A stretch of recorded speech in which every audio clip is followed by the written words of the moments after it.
Let me talk about what I hate. This actually, you've just been waiting to get to this. You reminded me. You've done so good. You reminded me because when you said that. So one thing I hated. Yeah. This needs to change too. I don't know how you do it, but there. I also would like to know. So the other thing too, if you weren't there, the square footage was almost double. They opened up the entire other side of the horseshoe, basically. I never saw the whole thing. It was so big. I'm okay, by the way. I know a lot of people hate the corporate area. I don't mind the corporate area because they shove it away and it's in one huge area by itself for the most part. Like Panini, SGC, there were some corporations, but they're also offering card services. So the stuff that weren't really selling a product at all, but just talking about their product, doing that, were all basically shoved off in the new area. But those were also cool because that's where you go for giveaways, free stuff, all that kind of stuff. No problem. Yeah. The autograph section, by the way, the signer section was even behind that. So perfect. It's a huge area, but it's by itself. The corporate area by itself, this will never happen. But at some point, it would be great if the people running the show next year, and again, I'm not saying this to be mean, but there are some guys who set up there literally just to set up. Some of these old, and I'm not just picking on the old guys, but man, it becomes more noticeable every year that there's a bunch of guys, and they'll tell you, we've set up for 15, 20 years in a row. They don't sell anything. There's just a bunch of random crap, and they're talking and telling their stories. It really takes away from the show because especially this time, the attendance was nuts. So the areas that had actual cards for sale, I don't even care that there's so much vintage, right? Yeah. Like vintage, the other thing though, by the way, going forward, you should solicit your dealers. You're a vintage dealer, you go in this section. You're modern, you go here. I would love that. That'll never happen, but it would be great. But I don't even care about the vintage guys because I don't care for it, but a ton of guys love vintage. But these other guys, they're taking up these massive booths and they have no intent of doing anything. They're literally there for a good time, which I don't blame them. But at some point, I'm like, man, you probably could have added 50 to 100 other booths. Well, remove them, add booths with people who actually wanted, and it would. And another thing, then it takes away from everybody just going to this one area to make transactions. And the reason that's such a big deal for those who aren't there is because they get such a big booth section. Yeah. Like their booths are thousands. huge.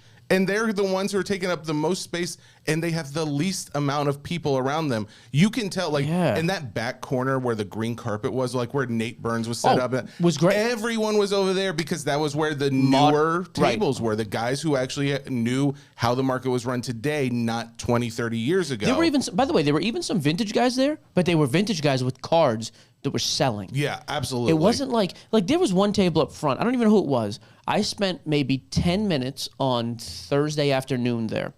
And I went through and literally just started pricing. And I actually had my phone out, my calculator, because I was interested. Was this, you said afternoon? Thursday afternoon. Okay. So it was a double booth, by the way. Okay. Massive space. Must have cost $3,000. There were just buckets full of gloves, which not even like player gloves, literally just old style baseball gloves. Was this up towards the front? Yep.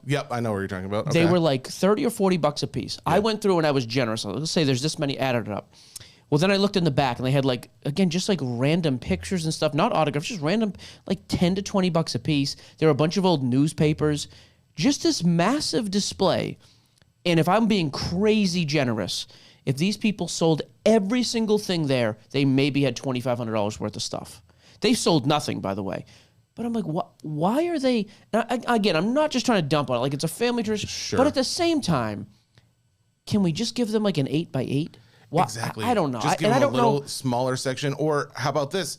Maybe we change up the rules a little bit because we talked about this beforehand. Why do they get the preferential treatment when they're not selling? So here's the thing. So I did find out this too, talking to Burns. They do the tier. Like tier 1, if you've been setting up this long, you're guaranteed. Tier 2. Yeah. So next year, about half of the people from tier 3, which include, by the way, this shows you how insane this tiering system is. Burns was like one of the last people allowed in. That guy does more business than almost any. Honestly, I'm curious if anybody does more in volume, singles than he does. Actual sales. Yeah. And he's like, I barely got in. That's crazy. It doesn't. But the flip side too, and because again, I'm not coming down national for this, because the flip side is, well, yeah, but we're selling space. Whoever wants to buy it can buy it. Yeah. That's a reasonable argument too. My thing would just be if you regulated a little more, you could have more quality people and less wasted space, and it really would cut down the congestion. Because, dude, it was everywhere you went where there was actual business taking place, was unbelievably busy. Oh, for sure. Yeah. I mean, it was nuts. The corner that we were talking about is a very small portion compared to like where the main entrance is, where all the older guys are. That green was maybe 10% of the entire floor space everywhere. Well, and then the section where PC Sports Cards was and a few other guys were. That was a good spot too, actually. That was also a good spot. But I talked to 5-Star Cards over there. He was saying how that is technically the Breaker Pavilion area, right. And they're not. He's technically not allowed to sell cards. He actually already got commented on to the point of like being threatened to be kicked out for trying to sell cards over there, which I don't know. We're at a card show. If you want to sell a card anywhere, I feel like that shouldn't be a thing. But those sections outside of that Breaker Pavilion were doing well. But back to the point of, some of these older tables, you also walk over there and you get more of a sense of this is not as fun for them. Like, this is an entertaining thing for these guys, maybe. And I hate to say it's like a young versus old thing too, but it does get to a point where, man, some of these guys, they look like they are just doing this for a job. They don't even really enjoy it, versus the guys over on the other end. They're having fun. They're standing up. Everyone in those other sections are sitting down and they're like camping chairs. They've got signs up. That is true. You ever see a camping chair? Not to be critical. Tim from Slapstrong was sitting in a camping chair. But he doesn't sell anything though. Yeah, exactly. That's funny. But in general, you are right. Like, dude, just bring your coffin. Yeah. Like some of these guys. But man. like I walked by and at least on 2 tables I saw things saying something similar, but I took a picture of one of these. It just says, "Comp this, not interested in what your phone tells you." I'm just like, that is just you're also not interested in thinking. Not interested in selling. Exactly. I have to say though, to the point of, again, we were critical of the National early. Say whatever you want, and I disagree with some of the partnerships they make, and some of these people they push forward as their content people I think are useless. I will say, whatever you did something right, because that place was slammed. Thursday morning was busier than the majority of Saturdays at shows I've ever been to. Well, it is. I think everyone has agreed. I don't know if we know the exact number, but everyone's agreed that Thursday and or Friday was the busiest day, and Saturday definitely was not the busiest day. So Saturday by lunchtime, it had passed 100,000, by the way. It set a record. I saw that. But I mean, that didn't finish the rest of Saturday or Sunday. Yeah, that is now the biggest national ever. Hats off to you. I'm glad. The other thing about the old people that scares me, the old dealers, we heard a number of guys say this too. Yeah, just got to vote for 2026. Voted for Atlantic City. It's close to me. It is the worst spot that this thing could and I heard from a ton of people, like 10 or more, without exaggerating. Atlanta made an unbelievable pitch. Chicago sells itself. Sure. The Atlantic City pitch was laughable. We heard that from everybody who talked to us. It was like they were trying to hype up these crime rates being low. What? In Atlantic City? They were trying to hype the... By the way, what? Dude, yeah. I have to give a shout out to...